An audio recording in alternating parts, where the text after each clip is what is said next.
papunta doon, yun po yung pinakamainam na bagay.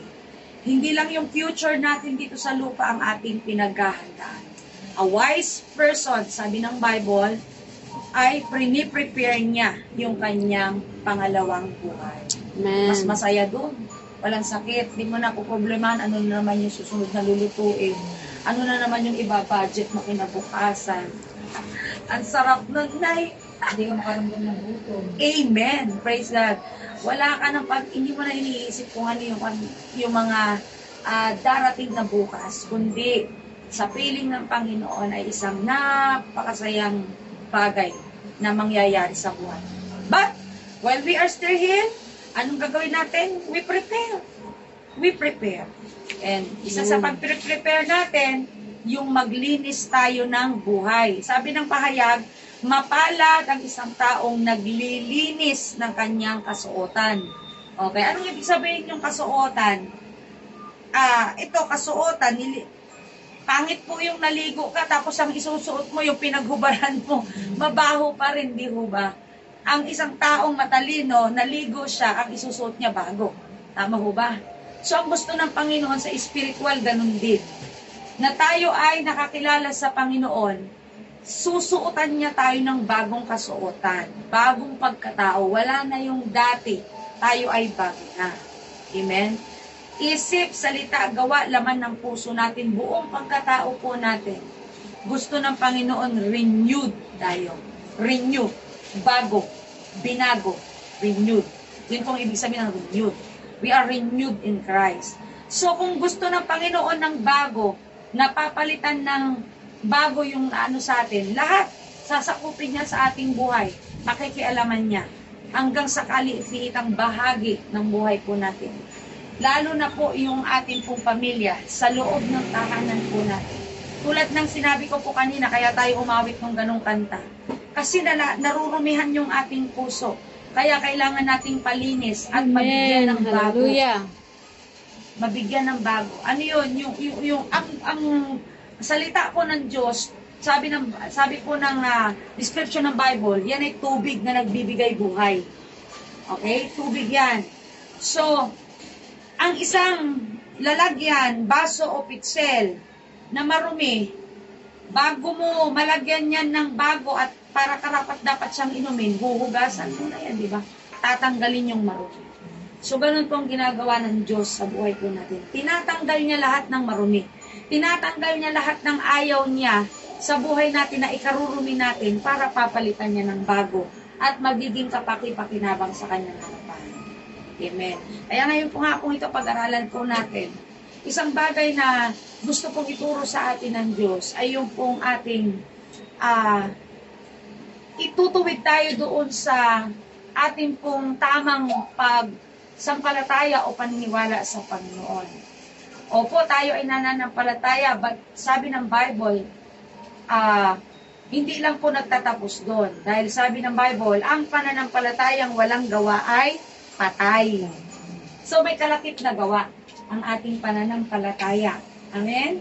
Okay, so ibig sabihin, kung gano'n ang sabi ng Bible, di gagawin natin yung dapat nating gawin. Hahakbangan natin. Amen? Okay. Isang napakagandang bagay na itinuro po sa atin ng Bible. Sabi ng Bible, ang Diyos na ating pong sinasamba buhay. Alam po ba natin yun? Hindi siya patay. Buhay. Pag sinabing buhay, gumagalaw. Pag sinabing buhay, nakakapagsalita. Pag sinabing buhay, may pakiramdam. Di mo ba? Yan po ang ating Diyos. Dahil ang sabi ng Bible, sabi ng John chapter 4, naghahanap ang Panginoon ng sasamba sa Kanya sa espiritu at katotohanan. So, ibig sabihin, espiritu, buhay yan, hindi po yan patay. Okay. Alam naman natin sa science, di ba? Living and non-living things. Right? Living and non-living things. So, pag sinabing living things, everything na humihinga, may buhay, gumagalaw, may pakiramdam, buhay yan. Pag sinabing nating non-living things, ito mga kinauupuan natin, lahat ng bagay na nakahawakan natin, na hindi naman nakakapagsalita, hindi naman gumagalaw ng kanya, maliban na lang sa robot, pero hindi na pa rin naman maituturing na living things yun Kasi pinagagana pa rin ng baterya, ng electricity, o kung ano pa man. So, yan. Sabi ng Bible, siya ay buhay. Ang Diyos na ating sinasamba.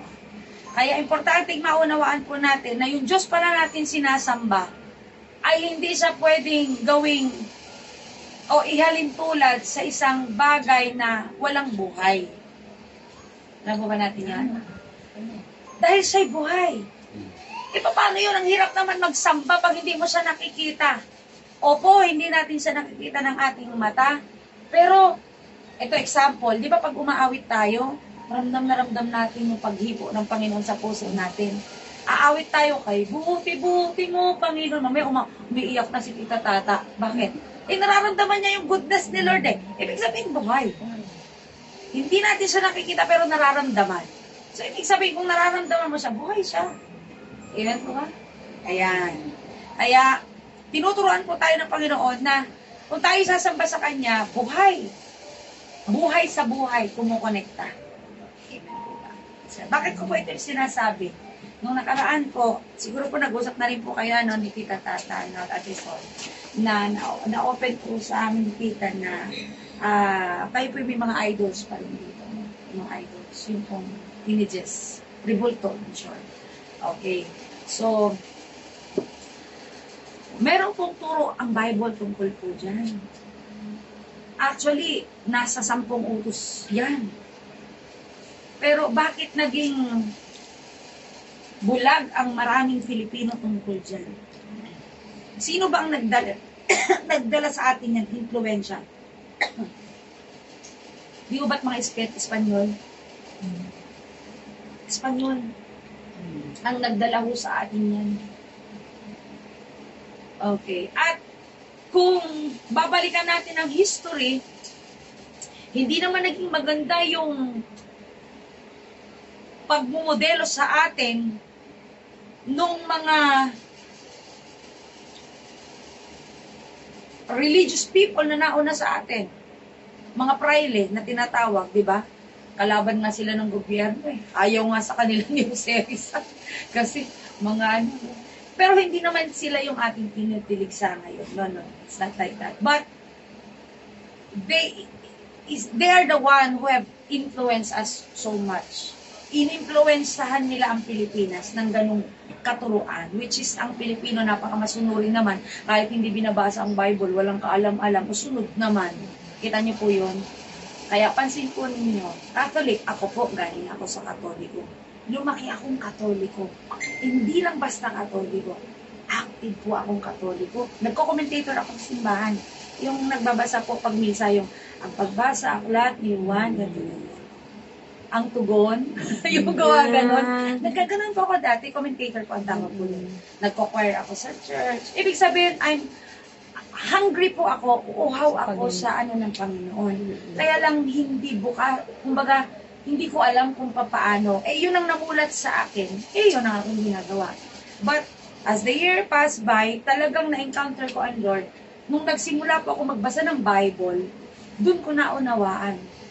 Parang may kailangan mabuksan at maituwid sa aking puso, sa aking isip. Dahil sa Katoliko, hindi naman tayo ina-advisean at ini-encourage na magbasa ng Bible. Tama ho ba? You know why? Kasi pag nagbasa ho tayo, marami tayong matutuklasan. Totoo ho yan.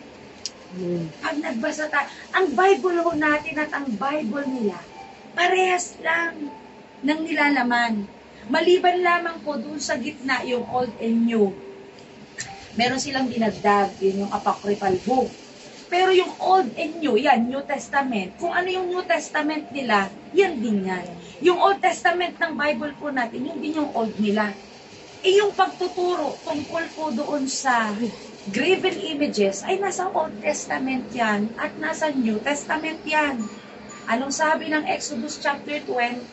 Pag binasa po natin yung, di ba po, ang 10 utos nakaukit pa sa mga simbahan, sa mga malalaking katedral. Pasin niyo po. Pag binasa niyo po yun, wala po doon, okay, yung isa. Sige, natin na po. Kasi po, New Testament lang po yan kaya hindi niyo po makikita. Okay.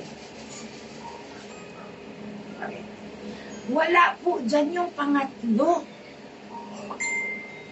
Hindi nyo mababasa yung nakalagay ko sa mga katedral.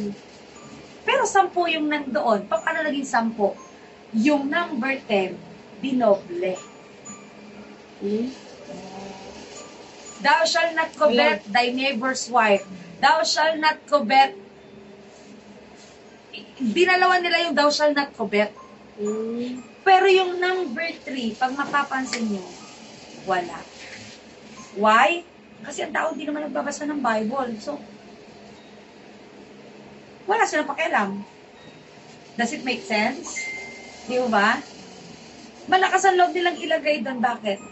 Ang Pilipino hindi nagbabasa ng Bible. Tamad magbasa ng Bible. Enough lang sa kanila, ganito pong sistema. Dahil galing po ako dyan matagal, hindi ko po tinutulog sa mahal ko ang Katoliko. Dahil dyan ako galing, dyan nagsimula ang aking pananampalataya. Pero tignan niyo po ang ugali ng Pilipino. I think hindi lang Pilipino gumagawa nito. Pero dahil nga siyempre, hindi pa naman ako nakarating ng ibang bansa. But most of the Filipino Catholic people, ganito ang gawain nila. Pupunta sila sa simbahan, sasaw-saw dun sa holy water na tinatawag. When they do like that, yuyukod pa yan, gaganon pa yan, sa kanila simba na yon. That's all. Sasabihin nila nakasimba na sila. Tama, mali? Tama. Hindi sila nakakapakinig. Hindi na sila nakakapakinig, hindi pa sila nagbabasa.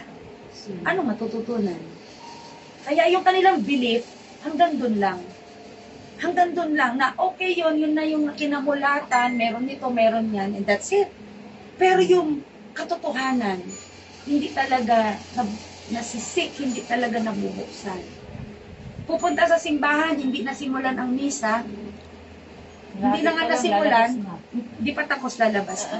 Basta makasawsaw lang doon. Gaganon lang, tapos na, okay na. Ang tawag nila doon, nakasimba na. Bakit ko sinasabi? Ganyan din ako dati. Di ba? Alam ko, nag-agree ko kayo. Ganyan din po. Pagkalahati na, nalabas na. Yun. Titirik lang ng kandila. That's all. Tapos na, ayos na. Simba na yun. Kaya, wala silang kamalayan doon sa sinasabi na salita ng Diyos. Kaya kung ano yung ipinamulat ng ating mga magulang, na tayo po'y Katoliko, mag-fill up ka sa mga resume, mag-apply ka sa SSS, pag-ibig ko ano dyan, basta meron kang religion, Catholic ka, that's all. You believe that you are Catholic. But actually, ang dami nagpipill up, Catholic sila, pero hindi naman sila nagpapaka-Katoliko. Hindi naman nagpapaka-Katoliko, kasi kung Catholicism lang, sundin mo kung ano yung sinasabi nung, di ba? Masabi lang na may religion. At ito yun. Ang naging dulot nun ay naging bulag ang maraming tao sa talagang itinuturo ng salita ng Diyos. Kaya gapos na gapos ang Pilipinas sa kahirapan. Gapos na gapos ang Pilipinas sa kasalanan. Dahil enough na sa kanila may matawag silang religion. Pero yung maisapamuhay talaga ang Diyos sa kanilang buhay, wala. Okay. At isa po yan, itong pag-aaralan natin ngayon. Ang sabi ng Exodus chapter 20, yan po yung 10 utos, diyan natin matatagpuan. Ano yung una? First commandment, sabi, ako si Yahweh, na iyong Diyos na nagpalabas sa inyo. Ay, number 2 pala yun. Mali pala ako. Okay, number 1. Hindi pala siya number 3. Mali pala yung aking pan. Number 1, sabi niya, huwag kang sasamba sa ibang Diyos maliban sa akin. Yun po yung unang utos ng Panginoon. Diba? Thou shalt not have other gods before me. Siya lang. Huwag kang magkakaroon ng Diyos maliban sa Kanya. Siya lang. Di ba? Pero tingnan niyo po ang Pilipino. Pasok ka sa bahay ng isang Pilipino. Family. Filipino home.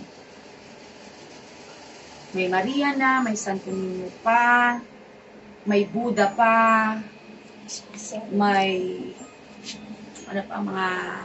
yung pusa pa, tapos may kungsoy, di mo alam, may bangwa pa, di mo alam kung ano bang niya, religion niya. Naghalo-halo na. Naghalo-halo.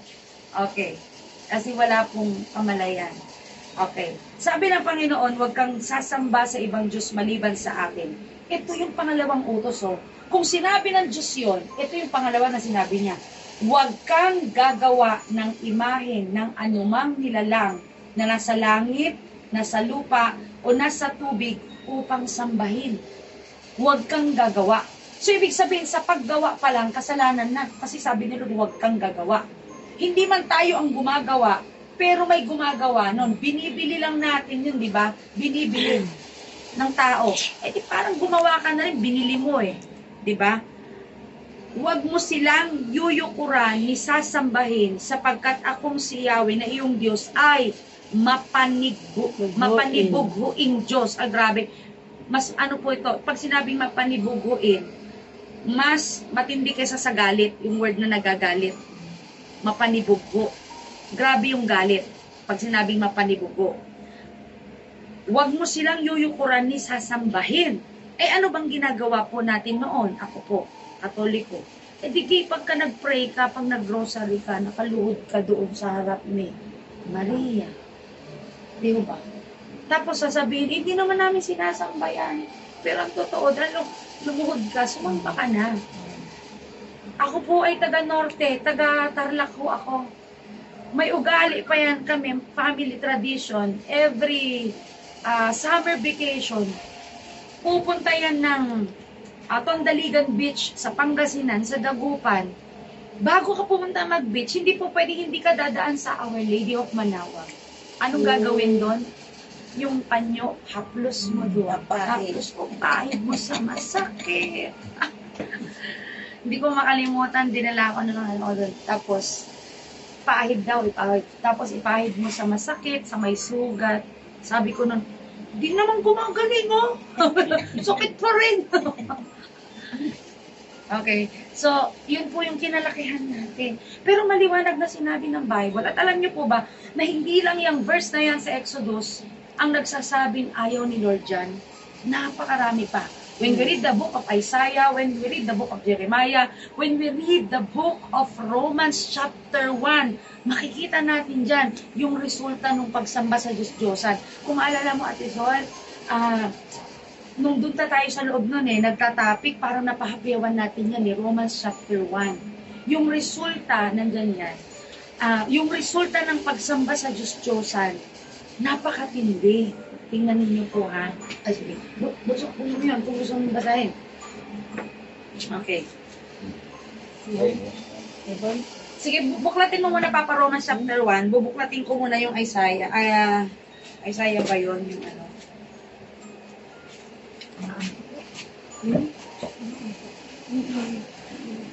Chapter 1, verse 18. Huwag mo munang basahin, Papa. Ano muna tayo? Babasahin ko muna itong part para makita natin yung Saan po? yung Roma 1:18. Roma. Hanggang ano yan, 32.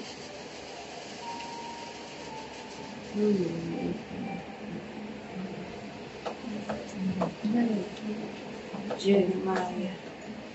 Teka, bago natin basahin yan, basahin ko muna itong Jeremiah, ha? Para makita natin yung kwan.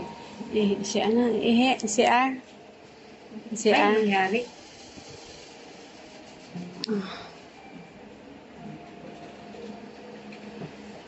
Chapter 10.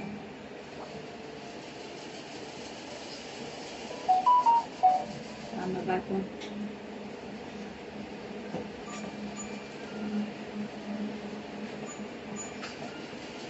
Ay.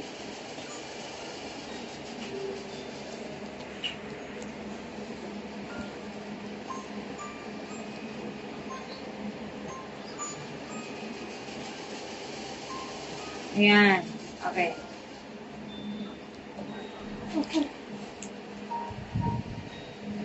Tanyo po, ha. Pakinggan ninyo ang ipinapasabi ni Yahweh. Ang sabi niya, huwag niyong tutularan ang ginagawa ng ibang mga bansa o mabahala sa nakikitang mga tanda sa kalangitan na labis nilang kinakatakutan. Ang Diyos nila ay hindi maaasahan. Isang punong kahoy na pinutol sa gubat, inanyuan ng mga dalubhasang kamay, at pinalamutian ng ginto at pilak. Idinikit at pinakuan upang hindi mabuwal. Sige, tama ho. Ganyan ang ginagawa. Dinidikit, pinapakuan. Okay. Ang mga Diyos-Diyosang ito'y tulad sa panakot ng ibon sa gitna ng bukid. Para mga scarecrow daw. Hindi nakakapagsalita, pinapasan pa sila sapagkat hindi nakakalakad. Pinapasan ho ba sila? Opo, nakikita natin, nilalako, pinapasan. Pinaparada. Pinapasan, sabi ng Bible. Huwag kayong matakot sa kanila sapagkat hindi sila makakagawa ng masama at wala ring magagawang mabuti. Sabi po doon. Okay. Balagtaw ako nitong verse 8, sabi silang lahat ay pawang hangal at mangmang.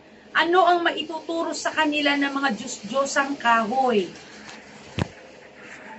Ang kanilang Diyos-Diyos ay binalutan ng pilak na galing sa Tarsis at ginawang at gintong mula sa upas. Ginagawang lahat ng mahuhusay na kamay.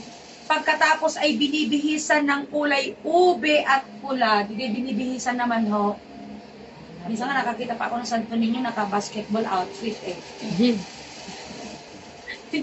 Wala nang maibihis. Okay. So, iyon po yung sabi po dito sa, sa Jeremiah. Wala po din kasi po yan eh. New Testament lang po yan. Okay. So, dalawang book na po yung binuklat natin. Exodus, tas Jeremiah. Pag binuklat ko pa ho itong Isaiah, chapter 40, verse... Tingnan nyo po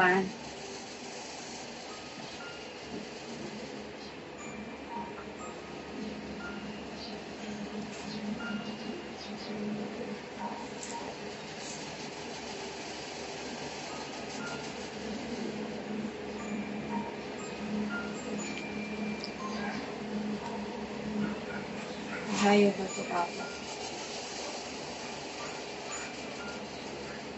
Yung sabi doon ay mangmang yung nagawa ng tama ba yung binuklat ko? Isaiah 40 verse 19. Okay. An idol of casket and a goldsmith overlays it with gold and cast it over the silver chain. Okay. Ayun.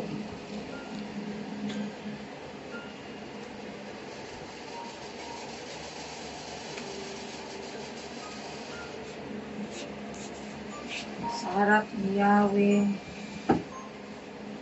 Okay. Saan ninyo ihahambing ang Diyos at kanino niya siya itutulad?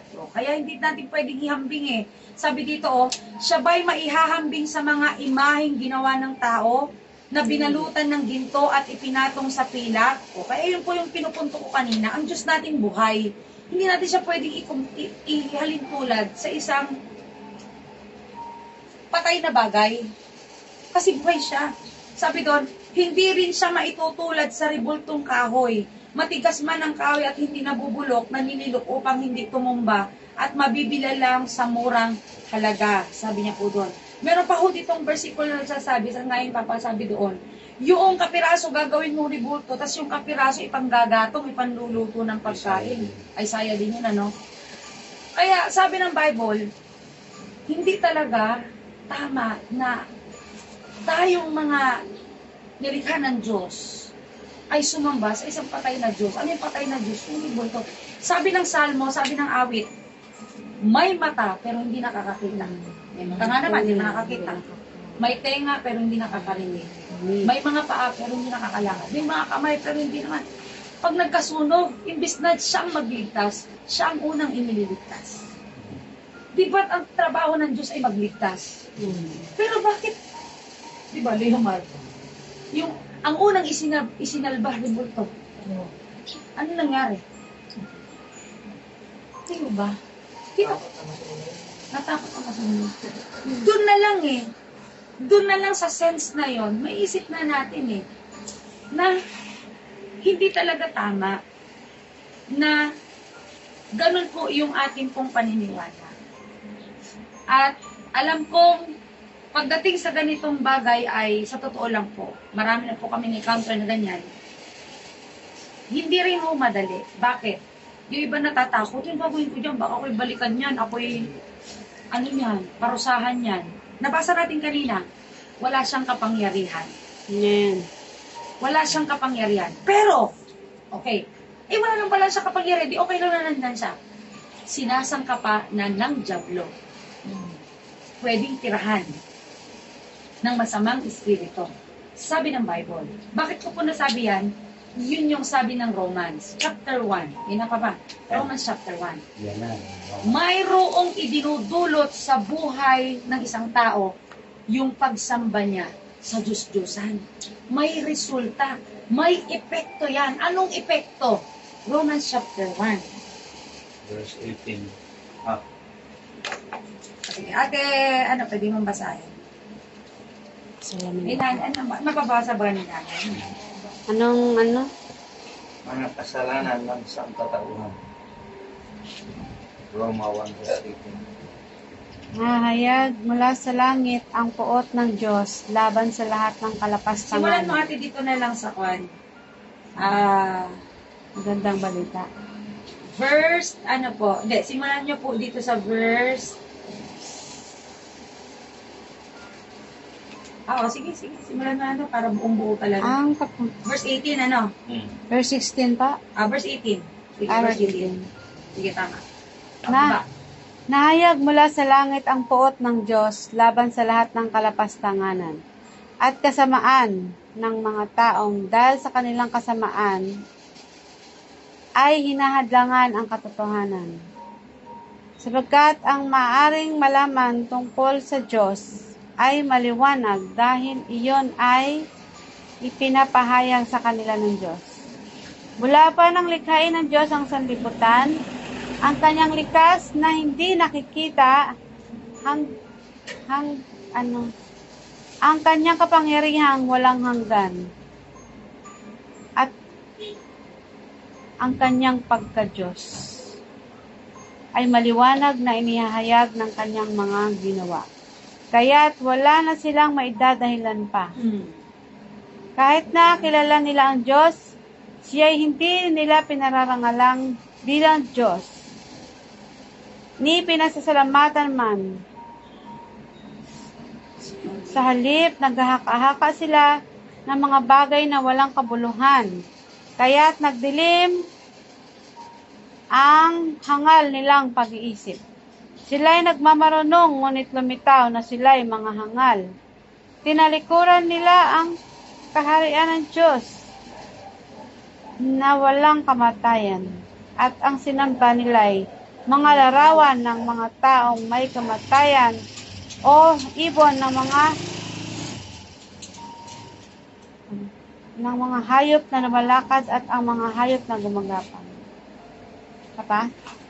Kaya't hinayaan na sila ng Diyos sa kanilang maruming pagnanasa hanggang sa hindi na nila mapigil ang paggawa ng kahalayan sa isa't isa.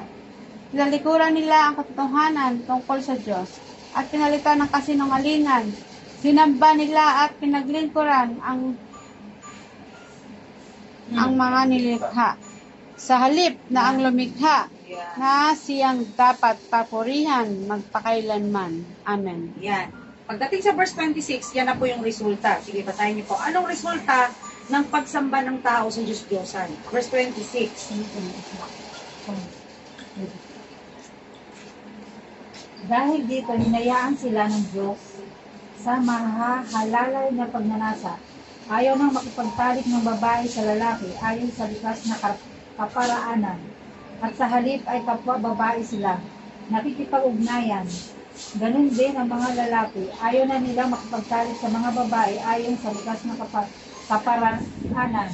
At sa kanilang kapwa, lalaki, sila nahuhumaling. Ginagawa nila ang mga kasuklam-suklam na bagay, kaya sila'y paparusahan ng nararapat sa kanilang masasamang gawa. Dahil ayaw nilang kilalanin ang Diyos, hinayaan sila ng Diyos sa masasamang pag-iisip at sa mga gawaing kasuklam-suklam.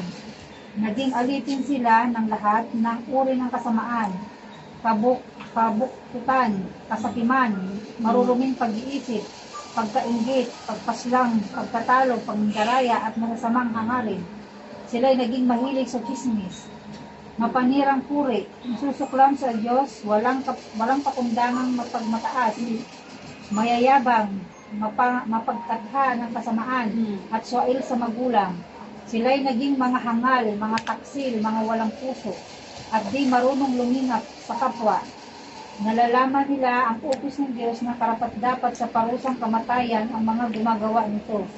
Gayunman, hindi lamang patuloy sila sa paggawa nito, kundi sumasang-ayon pa sila sa mga gumagawa rin ng mga ito.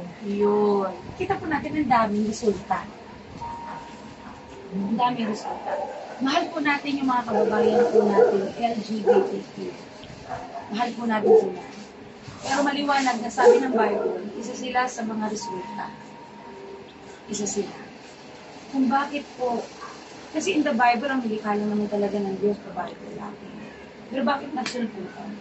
Mahal natin sila. Pero hindi natin maitatatawa yung katotohanan na kaya po may mga ganun. Sila po yung resulta. Saan galing yung pagsamba sa Diyos? At marami pa. Inisa-isa po kanina Ate Sol. Diba? Maruming pag-iisip, pagkainggit, pagpaslang, pagtatalo, pandaraya, masamang hangarin, mapanirang puri. Ang dami. Yung kayabangan, yung pagsisinungaling, pagiging suwain sa magulang. Binanggit pa dyan, ang sabi, mahilig sa chismis. Ito po yun. Lahat ng yun ang naging resulta. Maliwanag na po, di ba? Bakit? Kasi sabi nung naunang verse na binasa po natin, Deb, tinalikuran nila ang Diyos na lumikha. Sinamba nila yung nilikha. Nilikha. Tingnan niyo po Ay, itong sa lumikha. image na to. Ipapakita ko po sa inyo. Makatulog ka talaga sa buti ng buka. Tingnan niyo po itong image po. Yan, kumuha na yung kanya. Pa rin yung mamatay.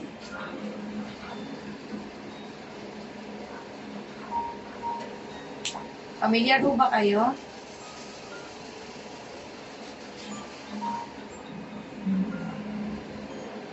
Pamilyar po kayo?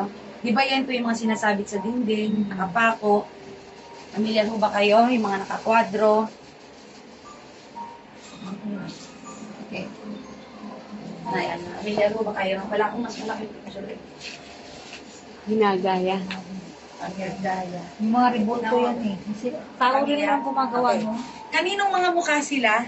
Mga artista. Kaya may mga sila dyan sabi, I'm not Jesus. Pero ba't sila yung Pero ginagaya sinasamba? nila. Sila yung mga gumanap sa pelikula na naging Jesus, na nung lumaon, pagdaan ng panahon, mga mukha na nila yung nasa kwadro. Hindi naman sila siya katulad niya, no? Siya, no? Meron kami ganito nun sa bahay, eh. Yan ang patunay. Sino yan?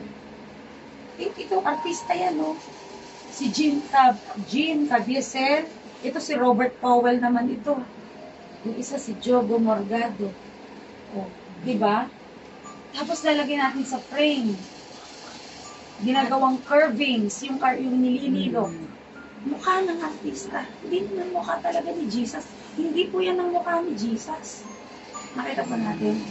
Kaya, dun pa lang, na nakakaano na. Kaya, okay, bakit po natin kailangan malaman?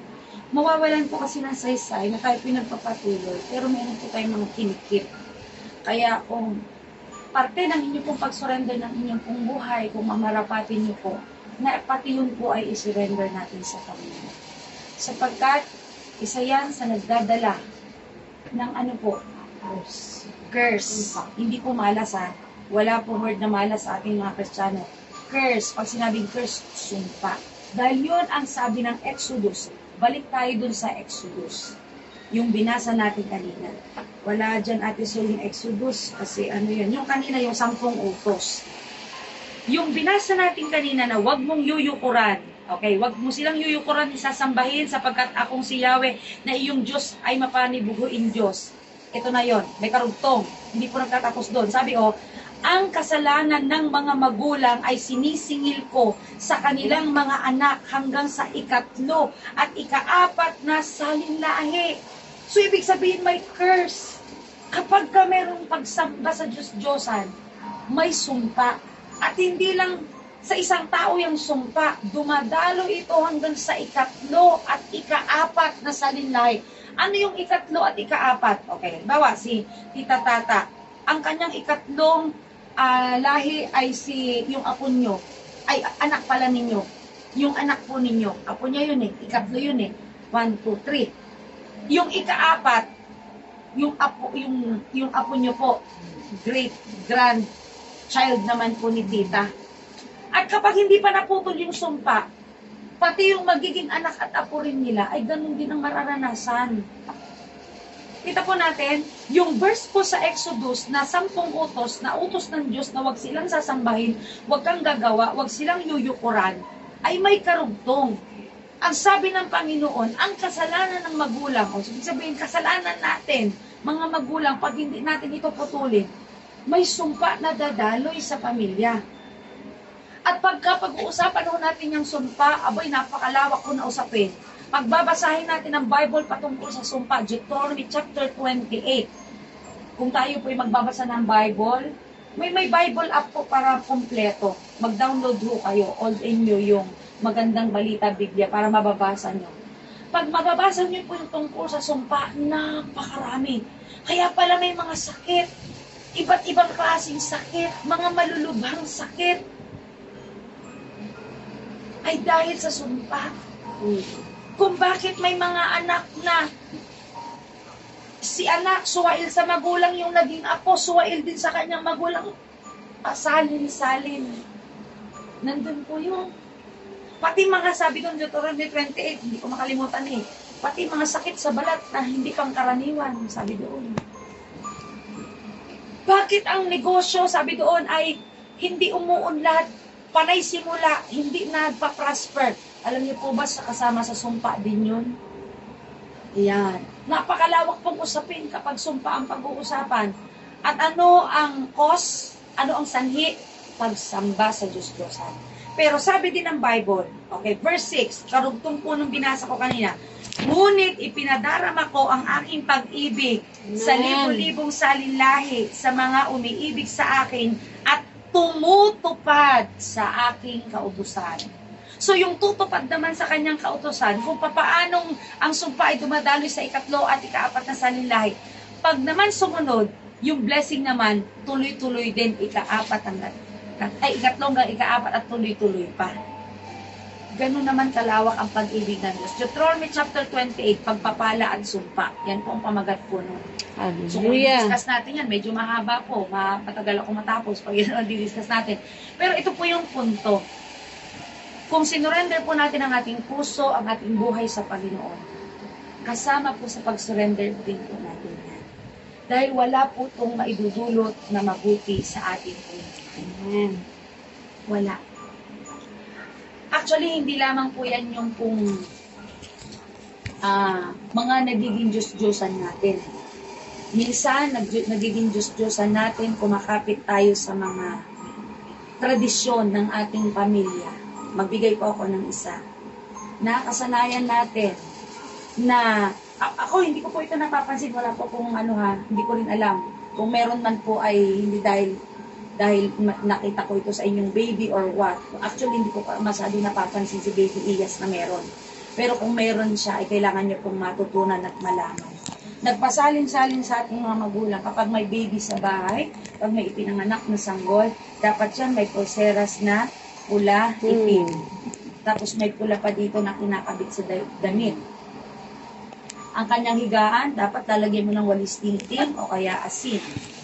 At may kasama pang bawang. Kulang na lang sibuyas tsaka toyo. Tapos may adobo labas, adobo libi. Hindi po siya biblical. Wala pong itinuro ang salita ng Diyos. Pero yun yung tradisyon na ipinamana sa atin. Nang sabi, wala namang mawawala, meron po. Na imbis na ipagkatiwala natin sa Diyos ang ating mga anak, ay doon tayo nagdedepende para sila ay maproteksyonan. Which is, ang dapat naging proteksyon ng ating mga anak ay ang Panginoon. Ipinagmamalaki ko po sa Panginoon. Ang akin pong anak ay lumaki, wala niyan. Pero lumaking malusog. Lumaking maganda, siyempre, mana sa mama. Lumaking, praise the Lord. Lumaking, hindi po, kumbaga, kasi ang natin, panangga yan sa aswang, panangga sa... Wala po tayong ibang totoo ang aswang, pero wala tayong ibang panangga, kundi ang Panginoon. Amen. Ano magagawa ng tingting? Ano magagawa ng asin? Ano magagawa ng... Wala. Marami po tayo naging Diyos-Diyosan, hindi lang yung graven images. Isang mga naging Diyos-Diyosan ng mga Pilipino. Dapat sa bahay mayroong bigas, may coins, ano ba, kung ano pang mga pula-pula sabit. Wala pong magagawa po yun. Nagiging Diyos-Diyosan po natin yun eh. Na ang thinking natin doon sa mga yun ang magbibigay ng blessing sa loob ng pamilya. Hindi po yun. Ang Diyos po ang magbibigay ng blessing sa family. Amen. Kapag si Jesus ay nasa loob ng pamilya, ang presence niya ay nasa loob ng tahanan, Amen. you will be blessed. Ako nga po, habang nakasakay po ako sa sakyan, sobrang akong grateful sa Lord. Sabi ko, Lord, iba ka magpala. Hindi po kami traditional naglalagay ng mga kung ano-anong mga coins o bigas sa para lang sabihin ang tahanan ay pero ang biyaya ng Diyos kusang dumadaloy. Amen. Yan po, biyaya ng Diyos, biruin nyo. Pagkatiwalaan ka, kahit pa sabihin 2 weeks lang yun, pero 2 weeks is 2 weeks. Hindi naman namin kaano-ano yun. Diba? Hindi naman namin kadugo. Pero pagkatiwalaan ka ng sasakyan, bigyan mo pa ng allowance, panggas. Saan ka pa? Hindi ka't biyaya ng Diyos po yun. So, ibig sabihin, pag ang buhay natin nakatuon sa Panginoon, ang blessing ng Lord dadaloy. Sino ba naman ho kami? Kanina nabanggit ko ni Ate Sol, pumunta kami ng Tagaytay, dahil nakita niyo nga po, nag-post po ako sa My Day. Sino ba naman ho kami para pagkatiwalaan nila ng ganon? Diba? Pero dahil may pagmamahal ang Diyos, yung biyaya ng Diyos dumadaloy. Amen po ba? So, kung kayo po ay willing, alam ko po, syempre, minsan pinagtuunan din natin yan ng pera, diba? Yung iba bumibili, million pa ng mga images. Pero aanhin mo yung million na yun kung ang papapasukin mo naman ay hindi presence ni Lord, kundi presence ng kaaway, presence ng diablo. Diba? Kaya, alam ko po, medyo maselan talagang usapin ito. Hindi madaling iproseso kasi nga yung nakasanayan. Pero, gusto po namin na magkaroon po kayo ng breakthrough. Breakthrough. Okay? Dahil isa po ako, kami, ang aking pamilya, na pinalaya sa Diyos. Amen. Ang pinanggalingan ko pong pamilya, ang karaniwan lang, nung naghiwalay ang nanay at tatay ko, dahil hindi pa ho kami born again Christian noon. Kaya nga sabi ng tatay ko pag ang buhay wala kay Kristo, wala talaga. Disaster. Ang babae tatay ko, nagkakaibang pamilya, naghiwalay sila ng nanay ko. Nung naghiwalay sila ng nanay ko, ang hirap po talaga ng buhay, tita tata. Kung alam nyo lang po ang buhay namin. Kung ano-anong trabaho, pasukin ng nanay ko, maglabada, kailangan ko sumama pag naglaba siya sa ilog para may pambaon. Nakarating yung aking asawa, hindi ko pa siya asawa noon, sa tinitirahan namin, alam niya yung kalagayan namin. Kung gaano kahirap, kung gaano Pero nung naka-encounter po ako sa Lord, at yung nanay ko naka-encounter din sa Lord, sinuko yung buhay sa Panginoon, lahat ng mga gapos, including yan, yung pagsamba sa Diyos-Diyosan, sinurrender po namin. Lahat ng gapos ng kahirapan, kinalag ng Panginoon. Kinalag ng Panginoon. Kinalag ho ng Diyos.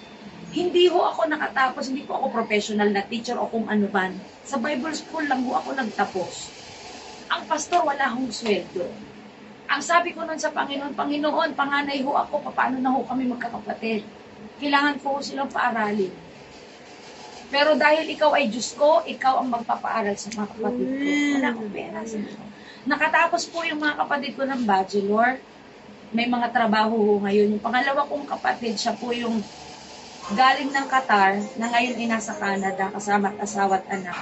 Ang nanay ko po, tumira ng ilang taon sa Qatar, hindi para maging OFW worker, kundi OFW mag-alaga ng apo at enjoyin ang kanyang buhay.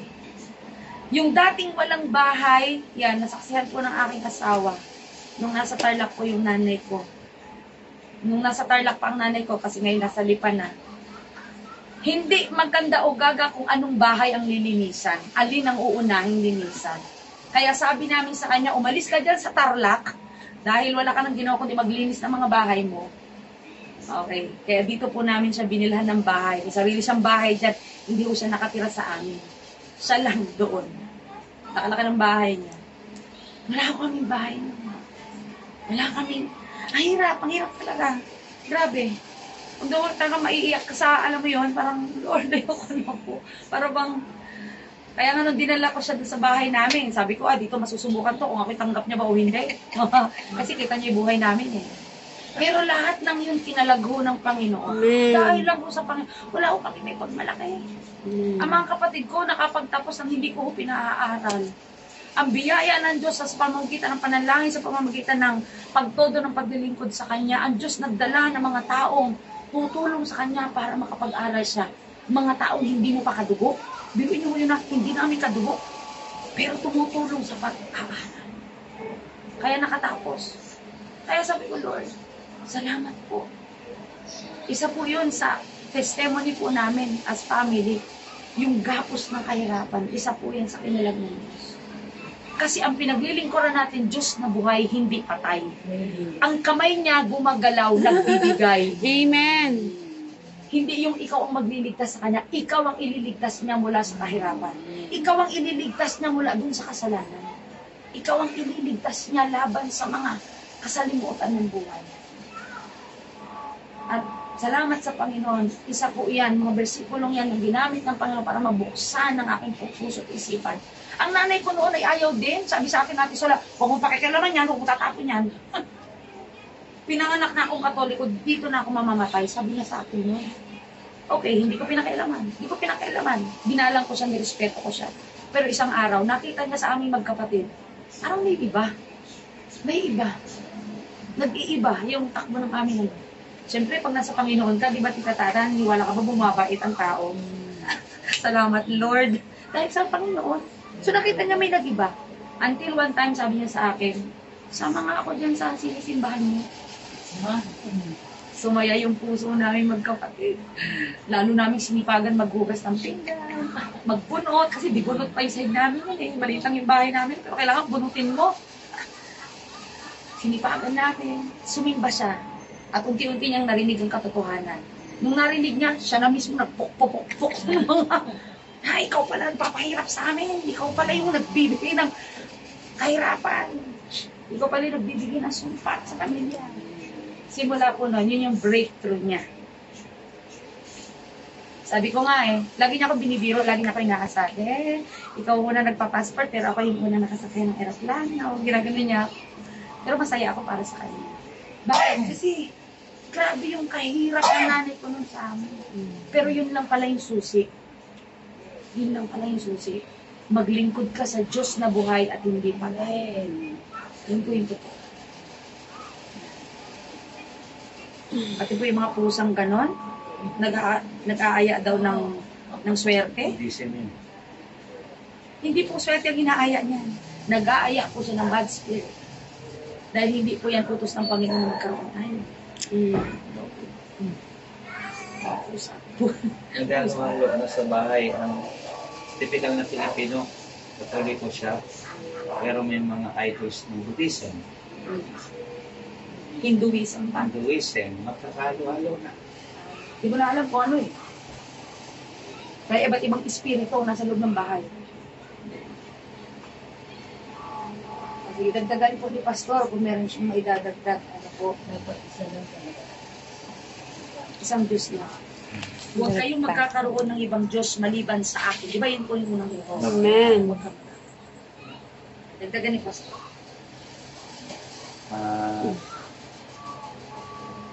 Sa dinami naman ng bahay kami napuntahan.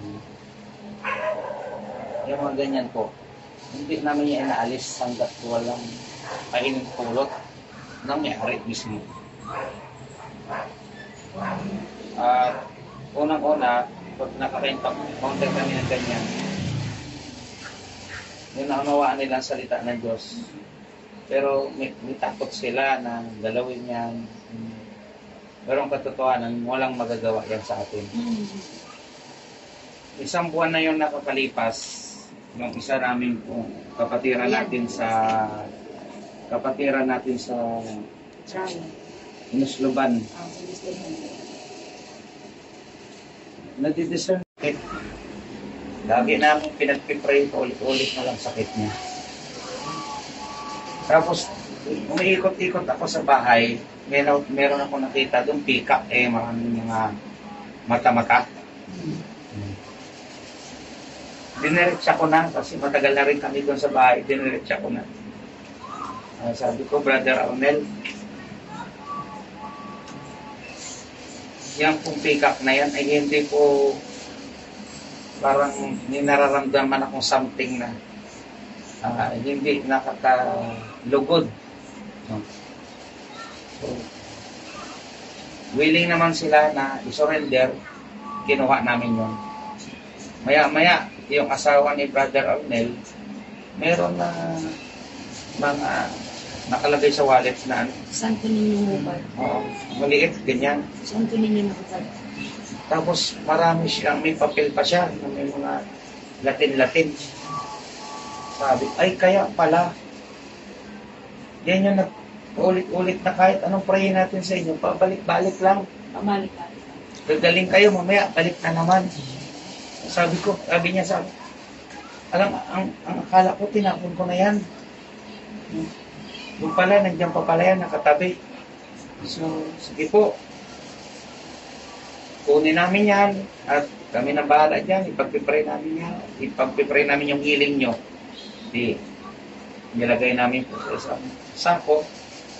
At nag-pray kami sa kanya, healing. 10 ng gabi, dinala siya sa ospital. Nagpa-check up siya.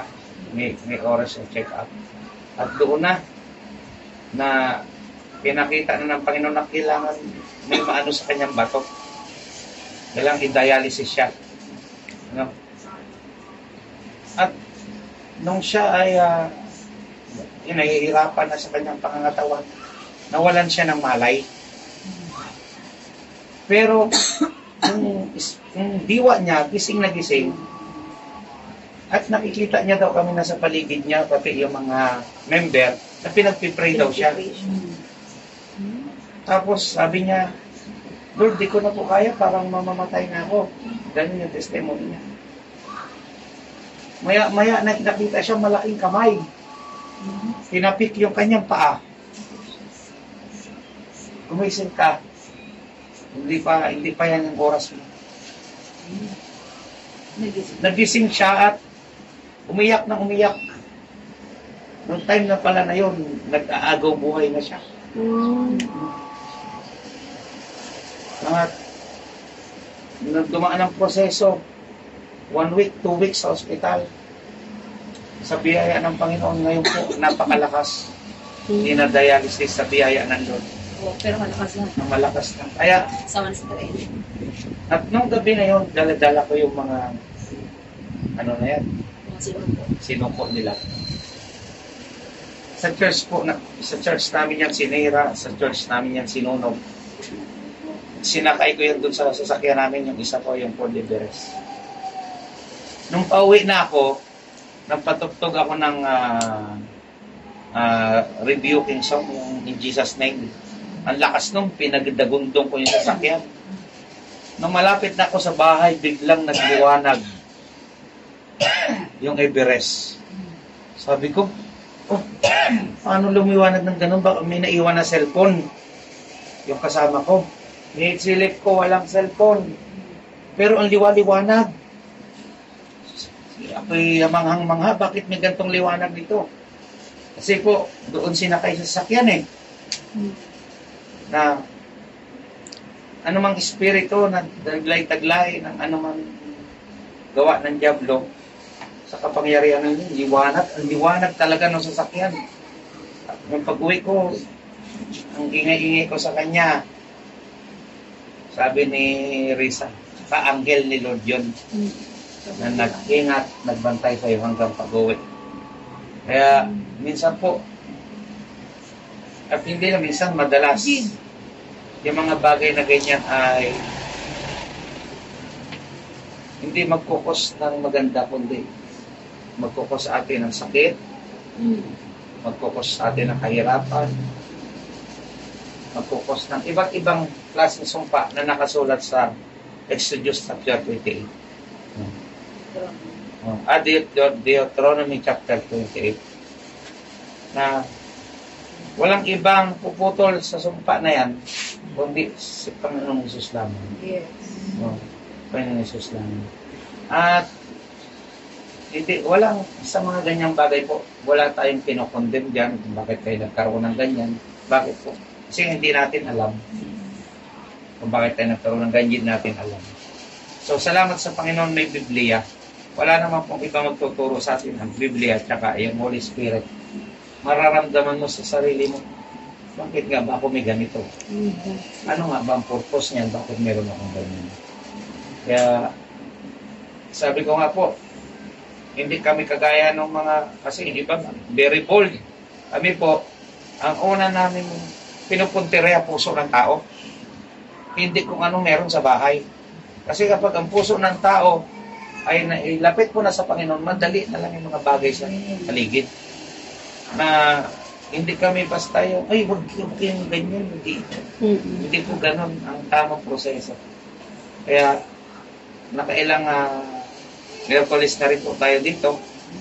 At wala po kayo narinig sa akin sa mga bagay na yan. Pero sa pagkakataong ito, na nais ng Lord mabuksan yung ating puso at isipan na walang ibang Diyos na nagpapala, walang ibang Diyos na pwedeng magpagaling, walang ibang Diyos na pwedeng mag-angat ng buhay, kundi siya lang, Panginoon lang. At hindi natin siya pwedeng ihalin tulad sa mga bagay na likha lang ng tao. Na kabilin-bilin na niya sa Exodus, sa 2 utos. Huwag kayong magkakaroon, huwag kayong gagawa na anumang larawan na inanyuan na katulad sa himpapawid, mga inanyuan na katulad ng tao, o mga gumagapang. Dahil ayaw na ayaw niya yan. Gusto niya, direct tayo. Pag nag-pray tayo, direct tayo sa Lord. Wala tayong ibang image na tinitingnan kundi siya. Yun po yan. Yan po ang katotohanan ng buhay. At yung mga bago na yan, kung ano meron, huwag po kayo matakot yan. Walang magagawa yan. Greatest character is in me. That is in me. No? Walang magagawa sa atin yung mga ganyan. Kung meron man yan, walang magagawa. Bakit? Luke 10:19, binigyan tayo ng Lord ng kapangyarihan. Yurakan, itaboy, tapakan, anumang gawa ng dyablo sa ating buhay. At hindi niya tayo maaano. Yan ang pangako ng Panginoon. Hallelujah. Kaya natin ay naaral kasi yun ang sabi ng Lord, huwag magkakaroon. Kaya, pansinin niyo po, kahit saan kayong pumuntang born-again churches, wala kayong makitang image. Kasi sabi talaga ng Bible. Makita niyo lang may cross. Bakit? Cross kasi simbolo na minsan namatay si Lord sa cross para bayaran niya lahat ang ating kasalanan at magkaroon tayo ng buhay na walang hanggan. Wala pong tao na nakapako. Kasi pag may taong nakapako pa doon, parang ibinibilad lalo natin sa kahihiyan ng Panginoon. Yung pagkapako po, yan ang kaparusahan ng kahihiyan na hindi naman ho siya dapat na napako, kundi tayo eh. Ang parusa ho sa Middle East, ipinapako, kahihiyan yun. Ang ipinapako lang yung mga matay tao, mga magnanakaw, yun po yung mga nangre-rape, yun po yung mga ipinapako sa krus. Yun po ba si Jesus? Ginawa niya po ba yun? Hindi. Kaya yung pagpako, kahihiyan po yan. Na dapat tayo tumanggap, pero inako niya lahat para sa atin. Kaya hindi na para ipako pa ulit natin siya, ibilad sa kahihiyan. Siya po ay namatay, sabi ng Bible. At pagkatapos ng 3 araw, nabuhay. Okay? At umakyat doon sa langit, umupo sa kanan ng Amang Diyos na makapangyarihan sa lahat. Kaya hindi na po para ibilad siya sa kahihiyan na makita natin may krus dyan, may nakapakong tao. Hindi na po. Krus lang, enough na. Yung krus magpapaalala sa atin na tayo man din ay ipinako na kasama niya. Kasalanan natin ay inako niya at ipinako na rin tayo. Wala na po yung kahihiyan ng kasalanan kasi pinatawad na tayo ng Panginoon. Nilinis niya na po tayo. Ayan. Sumpa po yun eh. Sabi ng Bible, sabi ng Galatians, curse is a man who hangs on the tree. Sumpa yun. Kaya hindi na para siya ay At sa susunod, maidiscuss po natin, bakit po walang Mary? Di ba, hindi po yung nataka. May Mary ho, nanay ho ni Jesus, pero hindi ho sinasamba. Kasi tao lang siya. We acknowledge her, but we do not worship her. We acknowledge her as a mother of Jesus biologically, but we do not worship her. Ayaw niya nang worship siya. Sabi yan ng Bible. Kasi tao lang siya. Ang panalangin natin, ang worship natin, direct kay Lord. Nakadirekta. Pag tumatawag tayo, Jesus, Father God, direkta na po. Hindi na dadaan sa kung kani-kanino. At sabi natin kanina, buhay siya. Hindi nakikita, pero nararamdaman. Kapag nanalangin po tayo, naririnig niya. Pag lumuluha tayo, nakikita niya. Lahat ng ating ginagawa, wala pong maililihim sa kanya. Yun po yung so, yun po yung amin pong at kung ano man ang response niyo po ngayong hapon, kayo po at Isol, si Nancy, Tita, Tata, nagsabi nga po sa amin na gano'n na meron po kayo ng kwan. Pero actually sabi ko niya, hindi niyo po binili. Tama ba? Hindi niyo binili yung mga image na po. Saka yung yung sa kapatid ng namatay. Dinala niyo po sa bahay. So, ano po yung response niyo? May tanong po ba kayo? Pastor, may tatanong lang. Sige po. May, ang pagkakaalam ko, yung Israel as a religious country, ay bakit nagigera doon? Eh sinong, Israel is a religious country. Napunta ko iba doon sa Israel. Pagkarating doon ay sabi nila ay religious na. At saka yung, di ba si Jesus ay doon isinilang sa Jerusalem, which is in Israel. Meron pa po bakit ginigira? Nagkakagano ginigira doon? Kamupaliwanag. Magandang tanong mo yan. Napahapyawan mo yan noong linggo sa preaching, ng aking introduction. Noon pa, Jesus was born in Jerusalem, in Israel. ba't sila ginigira? Pagkaalam ko talaga noon, Israel is a religious country. Totoo ho yan, religious po sila, pero hindi ho lahat kumikilala kay Jesus. Religious in a sense po na they are just believing Mother God lang. Hindi naniniwala kay Jesus. Naniniwala sila sa Diyos Ama, pero Diyos Anak kay Jesus. Hindi sila naniniwala. Hinihintay pa raw nila yung darating na Misaya. Siya na yun, si Jesus na yun eh. Hindi sila naniniwala. Pero alam nilang may Misaya. Yun ang hinihintay nilang dumating.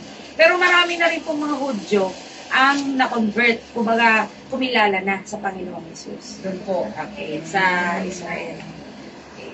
Gusto mo sagutin, Papa? Bakit, Gumigera? Ang gumigera po sa Israel ay yung mga Amalekita. Mga Palisteo, mga nakapaligid na bansa. Noon pa man ho, ayaw na nila sa Israel. Bagamat sila'y piniling bayan ng Diyos, pagbabaybayin ho natin ang history ng Bible from Genesis, kay Abraham pa lang. Old and new. Ayaw nila, di ba naglalaban-laban sila yan noon? Sabi ni Yahweh, itong lipi na ito, itong lahi na ito ni Abraham, yun lang pinili niya. Kaya, talagang yung gustong kumanti sa kanila, yung gustong sa kanila, pinapatay ni Yahweh. Si Yahweh, si Diyos, si Lord. Pinapatay niya. So, lahat ng favor talagang nasa bansang Israel, sa lipi ng Israel. Pero maraming, kasi uso ang mga laban-laban nun, nag-aagawan sa lupa, dapat dito kami, ito teritoryo namin to. Siyempre, si Lord piniling bayan niya yon, kaya ayaw niya na makakantiyan. So lahat yan pinapapatay niya. Ang unang kalaban po noon ng Israel, wala pa ang Palestinian, kasi yung Hamas Palestinian yan ay ang mga anong tawag dito? Anong sabi ko nung ano? Amalekita. Amalekita. Yan. Yan, Amalekita. Mahigpit nilang kalaban yan. Tapos yung mga Philistines o yung mga Filisteo na tinatawag. At marami pang iba. Mga Jebuseo, Pero mga hindi sila mga Gibeonites, Muslim. Canaanites, Muslim countries po. Kalaban na talaga nila noon pa man ang Israel. Ayaw nila na ang Israel ay maging isang bansa. Okay. Kaya noon pa man, talagang kahit na sabing religious country po yan. Kahit naman si Jesus, di ba, kay Jesus na daming kumalaban. Mula noon hanggang ngayon, maraming umaayaw kay Jesus. Di ba? Hindi siya accepted ng tao. Pero nakita natin yung katotohanan that Jesus is alive. He is the true God. Amen. Di ba? He is the Messiah. Ayaw nila. Tsaka, kung bakit po may giyera, sabi po kasi yan sa Matthew 24, Ayan. Yung pinag-aralan natin nakaraan. yan ang palatandaan ng muling pagbabalik ng Lord. Simula ng kahirapan. Magkakaroon ng Karoon ng digmaan. giyera, lilindol sa iba't ibang dako ng daigdig. Yan ay palatandaan. Pasimula pa lamang Simula pa yun. na kailangan daw mangyari yun, sabi ni Lord, sabi ni Jesus. Para i-shake ang lahat ng tao sa daigdig.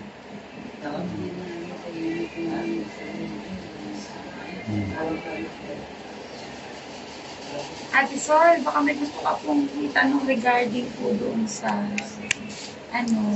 may takot po ba na medyo confusing or nagadaw Makapag-desisyon ka. hindi pa makapag Gawa ng, sinabi ko na yun sa anak ko sabi na anak ko, mama, baka lalo kang malasin. okay. Yung anak kong kapisan dito, ay nagagalit siya. Ayaw. Kasi hindi pa po niya nauunawa. Pero kami ni mama, ayaw niya, nagagalit. Sa akin talaga Hindi niya pa po kasi nauunawa. Babasa So pag niya po. mababasa niya po yung Babasa niya yung Bible, Bible. Kaya katulad yan, hindi po namin papakialaman yan hanggat hanggat hindi po nag-decide po, Hindi. kayo nagkakasundo. Ngayon, Ate Sol, maganda siguro one time na imbitahan natin siya na makapakinig. Kasi habang nakikinig siya, matututunan niya na bakit po. Sinabi ko naman sa kanya, natatanggalin ko na yung puon dyan. Pero di ba sabi niyo po noon ay itong inyo pong mga anak ay nakapag-church na dahil. Hindi po yung bunso. Yung panganay yung ko. panganay, yan talaga ang Yung panganay ko. Pero nakabaptis na. Na siya. Yung binastis na siya. Nasimba naman siya ulit niya sa Katoliko. Kasi Katoliko yung asawa niya. At yung bunso, Yung ay panganay. panganay. Okay. Pero yung bunso po, never Wala from pa. yun. Katoliko Kaya maganda talaga. siguro po kung makapakinig siya. Kasi sinabi ko rin sa kanya, kasi usap kami ni mama. Ngayon sabi ko, tatanggalin ko na yung puon dyan niya. Mama, ba? Dati mo nang ginawa yun dyan, baka na niya, malating pa. Para din ako namang natakot. hindi ka man matakot. Wala siyang magagawa. Nakatingin siya. Yun nga lang po, dahil nga po, Juan, ito yung dun nagiging object siya, nagiging tool. Iko-convince siya na makinig siya. Yun po yung pinaka-the best na pwede natin gawin. Convince him na masaliksikin, maunawaan niya na hindi dapat katakutan. Pagka napakinggan niya, dun siya mag-decide. Yun naman po yung atin. So sa ngayon, hindi po natin itutuloy po natin ito, lalaliman pa ho natin na pag-aaralan para mas lalo po. Gusto ko nga rin siya maunawaan. makinig din sa gawain dito. Dahil ito po, hindi ko kasi baka na niya, magpalit ka lang ng religion mo, tanggalin mo na, stuff like that.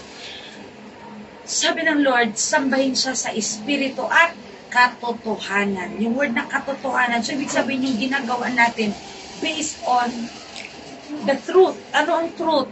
Bible. Yung sinabi ng Diyos na gawin natin, yun ang ating gagawin. Hindi po ito dahil sa iyo ng ng relihiyon o ng isang organisasyon. Ito yung kanilang sinusundan. No. Ito po'y ginagawa natin sapagkat Diyos mismo ang nag-utos nito na ito po'y gawin. Hindi po dahil sa isang organisasyon o dahil sa isang organisasyon. Ang anak mo ba naniniwala sa Biblia? Hindi naman yung nagbabasa eh. Hindi, tanungin mo, ikaw ba'y naniniwala sa Biblia? Kung naniniwala ka, malinaw. Nakabisnan kasi nilang Katoliko kaya ganun. Ganun po talaga. Kaya nga sabi ko po sa inyo kanina, hindi po sa madali. Katoliko na yun. Next year man eh. Ako po. Ay bago yan, hindi naman niya alam. Pagbasa lang talaga. Pagbasa, pakikinig sa pamagitan ng Hindi po Bible talaga study. yung bigla. Si Ate Marie din. Sa ating Maria, galing sa Katoliko. Po, sinabi ko yung sa ano na kung saan ako nagising. Doon na mamamatay. Pero hindi pa rin eh. Ang malaman ko at narinig ko ang salita ng Diyos eh. Siya talaga ang makapangyarihan, walang iba. Pero yung poon, may poon din po kayo sa Wala. Sa pool, Hindi nung Katoliko kayo. wala. Hindi ako nag-ano ng mga estatwang ganon. Kahit yung litrato na hindi. Wala kami. Sa start ko. Nang mabor na rin siya. Kinuha niya, si Kuya Mamulo, Ah, kinuha niya yung sinalak ko. Minalasuban? yung sa kanila. Oh. O minalasuban? Anong pinagpala? Ako talaga. Hindi umano yung nanay niya. Pero yung nanay niya, ano pa lang, babago pa lang din. Pero ngayon, Ikaw, Leomar, anong... huwag ka niya si Leoman.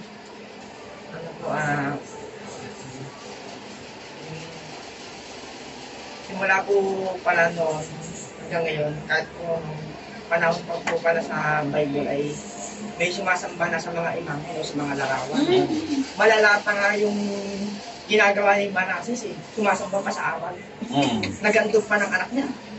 O, sinunog sa pinatayo nilang altar para sa gusto lang. O, hindi ko pa. Sapagkat si Manasseh naman eh, sabi sa side din ni Moses yun. Diba ko ba? Pero hanggang ngayon, lagana pa rin ng pagsamba sa mga larawan. Ngayon, Diyos-Diyosan. Tulad nga lang sinabi ninyo na walang pakiramdam. Nasa awit 115 verse 4. Totoo nga na may kamay, ngunit hindi nakakagalaw. Totoo nga na may bibig, hindi naman nakakapagsalita. Ano maitutulong? Yun, ano maitutulong Ano mo may sa atin? Wala. Actually, wala. Bagkus, Kabahayan nagiging siya ng batsman. yun. Kinakasangkapanan pa siya. Kasi yan ay panlilin lang po ng Diablo sa tao. Tinitigil lang. Panlilin lang ng Diablo sa tao na dapat ito'y sasambahin mo. Para ang tao, hindi siya maliliwanagan na ang Diyos na dapat sambahin ay buhay. Ayaw na ayaw, walang dyan. Yun ang deception na tinatawag. Panlilin lang. Totoo. Sa inyo ba, Jumar, meron kayong poon na ganyan? Sa bahay niyo? Meron na akong isa, yung isa way, ginalis ko na eh. Kasi hindi lahat sa family. Yun. Kasi pag Hindi kasi sa'yo pag kasi hindi yan po lahat sa family, talagang ganun ang mangyayari. Meron pa nga sa aming mga Ang nanay mo ba, pictures Juan, pa eh. Ha? Ang nanay mo ba ay gano'n? Katoliko mo. Ayun. Talaga pa. Ayun. Kapag ang pamilya po ay hindi talaga Huwag mo lahat, pakialaman. talagang ganun ang Respeto mo pa rin. mangyayari. Kasi syempre, importante ho ang Pero yung relasyon. sa akin po yung nasa kwarto Yung ko, respect. dati nakalagay, inalis ko doon, ayun. Yan yung nilagay sa inyo. Respect yun. Mas malaga relasyon. Hindi kasi siya makaano, kasi anak Hindi niya. daw Dati po yung nakalagay Pero ko sa siguro kwarto. kung Relasyon. mga amay niya, Hindi yung po nang nandoon. Sabi ko, doon yun na lang ilagay sa baba. Alam ba, katulad yan, pakialaman natin yan, tanggalin natin. Ginagalang mo Ayaw yung nga ng anak nyo. Ngayon, away-away pa kayo dyan. Dahil lang dyan. Hindi namin papakialaman yan. Mas mahalaga ang relasyon. Hindi, Puso muna. papaliwanagan ko lang tapos sa Oo, puso paliwanagan muna. mo. Kasi Kasi kung niyo sa amin, may mga ano pa nga eh. May mga Di maano naman yan, makinig lang siya sa salita ng Diyos. Yeah. Realize din niya. Anak, naniniwala ka ba sa Pero salita? lang imposible dyan. Ate Saan ba Sol, makikita dito? ano yun? Yung ayaw ni Lord ng pagsamba sa Diyos-Diyosan. Para may ano niya. Ayun na po. Sulat mo. Siguro. Para mo. Pero mag-download na lang ng old link nyo. Sa Sige, i-chat ko ngayon. Alam niyo po, nag-aaral ako noon, hindi ako nawawala ng grocery sa pizza. Hindi ako nag-aaral ka nawawalan. ng Bible school? Hindi. High saan school, na? elementary high school. Hindi ka pa Christian. Oo. Hindi ako nawawalan ng groceries. Pasok ako school, may rosary yun. Ang rosary ko pa ay napakamahal kasi galing pang Italy, regalo. Hindi nawawalan yun. Pag ako'y papasok sa school, hahalik ko yun. Nung nabasa ko ang salita ng Diyos, kahit anong mahal niya, kahit pa na iniregalo, pinutol-putol ko talaga ng gunting. Pinutol-putol ko habang nagpuputol-putol ako dito. Panginoong Yesus, ang dugo mo ay mas makapangyarihan kaysa sa anumang bagay. Balutan mo ako ng iyong kapangyarihan. Alam niyo, habang ginagawa ko po yan, habang ramdam ko talaga yung ng Panginoon, pagyakap ng Panginoon na hindi ako maaano. And truly enough, na ano ba ako hanggang ngayon? Lumusog pa nga ako. Hindi naman kayo dinala. Hindi pa ako minalas. Deception mo ng Diablo na ikaw ay Ayaw niya kayong talagang todo pagpalain eh. Tumuto pagpalain. Ang Diablo, ayaw na ayaw tayong pagpalain. Alam niyo pati sir, kung makakarinig ko kayo na napakaraming testimony sa church to patungkol dyan, nako, kayo ay mamamangha. Yung hipag ko, yung kapatid ko yan. Nagsing ko sa Padre Pio. Di ba dinadayo pa doon? Eh ako yung napasama doon. Ngayon, yung kanyang boyfriend, kasama namin siya, ang driver ng sasakyan. Nung matapos ang misa, pumunta doon sa harapan ng rebulto. Eh nakapila, bawat pupunta ron nakapila. Ngayon, pagdating na doon sa rebulto, di kunas-kunas. Sabi nung bayaw ko yan ang mali sa Katoliko, sabi ganun. Magsimba ka na kung ano man ang gusto mo. Huwag kang hihipo huwag mo sasambay niyan. Kasi yan, iwalang kapangyarihan yan. Katoliko yan. Oo. Ngayon, sabi nung bayaw ko, tumatanda daw ang mundo. Marami na raw propetang bulaan na lumalabas. Pero Katoliko yun. Oo. Yun, sabi ko, tama naman yung talagang yung sabi mo na ano. Pero, Mahal po natin lahat. Sila mahal natin. Mahal natin. Hindi natin sila, pero kailangan Pero natin. meron po talaga mga pastor na grabe. Magsalita yung walang pakialam sa relationship. Katulad niya nito, katulad kay yung, siyempre kung may kasama siya sa bahay, na sarado pa ang isip patungkol dyan. Siyempre, huwag mong pakialaman yun. Hindi niya alam Respeto mo yan. lang. Kasi naman makipagtalo ka, makipagdebate ka, makipag-away ka. Hindi po kalooban ng Panginoon. Pero hindi ka dapat tumingin mo sa pananalangin prayer. isang araw. Mawawala yan lahat. At maglilingkod lang ang aking pamilya sa Diyos na buhay. Diba, no? So, Ate Sol, it takes time. Hindi po natin minamadali yan. Inaaral po natin. ano naman yan? Huwag po kayo mag-hesitate din na magtanong. Huwag po kayo mag-hesitate na kung may mag-come up na mga